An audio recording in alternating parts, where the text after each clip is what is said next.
Andhra Pradesh deputy CM Pawan Kalyan నటించాల్సిన OG Hari Hara Veera Mallu సినిమాల షూటింగ్లు చాలా కాలంగా వాయిదా పడుతూ వస్తున్నాయి. షూటింగ్ స్టార్ట్ చేయాలని భావించినా కూడా ఏదో ఒక రూపంలో అడ్డంకులు ఎదురవుతూనే ఉన్నాయి.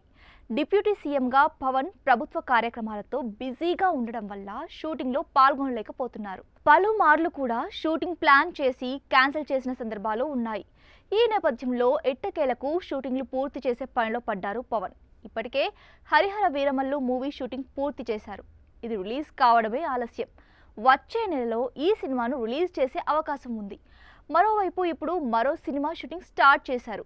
ఓజీ మూవీ సోమవారం నుంచి స్టార్ట్ చేశారు. ఈ మూవీ షూటింగ్లో పవన్ 15 నుంచి 20 రోజులు పాల్గొంటే చాలు, చిత్రీకరణ మొత్తం కంప్లీట్ అవుతుందట.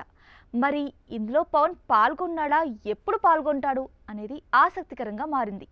కానీ ఓజీ సినిమా రీస్టార్ట్ అయిందనే వార్త పవన్ అభిమానులకు పూనకాలు తెప్పిస్తుందని చెప్పొచ్చు. ఎందుకంటే ఫ్యాన్స్ అంతా కూడా ఈ మూవీ కోసమే వెయిట్ చేస్తున్నారు. ఇందులో పవన్ గ్యాంగ్స్టార్గా నటిస్తున్నారు. ఇప్పటికే విడుదలైన గ్లిమ్స్ పూనకాలు తెప్పించింది. ఎన్నాళ్ల పాటు ఆ ఒక్క గ్లిమ్స్ మాత్రమే ఫ్యాన్స్ ఇంట్రెస్టింగ్ని ఎంగేజ్ చేసింది. సినిమాపై అంచనాలను ఏమాత్రం తగ్గకుండా చూస్తోంది.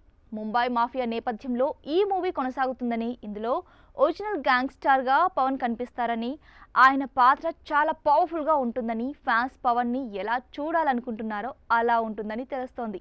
యాక్షన్ మాత్రమే కాదు, సెంటిమెంట్ కూడా మెయిన్గా ఉండబోతుందట. ఇదే సినిమాకి బలం అని, దాని చుట్టూనే సినిమా తిరుగుతుందని, ఎప్పుడు రిలీజ్ అయినా సంచలనాలు క్రియేట్ చేయడం మాత్రం ఖాయమని గతంలో ఇందులో కీలక పాత్రలో నటించిన శ్రీయారెడ్డి తెలిపింది.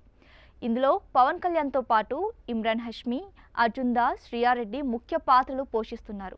ప్రియాంక మోహన్ హీరోయిన్గా నటిస్తోంది.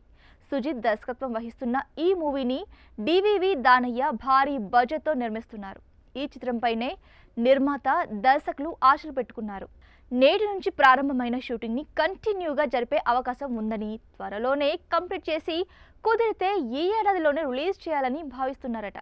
మరి అది సాధ్యమవుతుందా లేదా అనేది చూడాలి.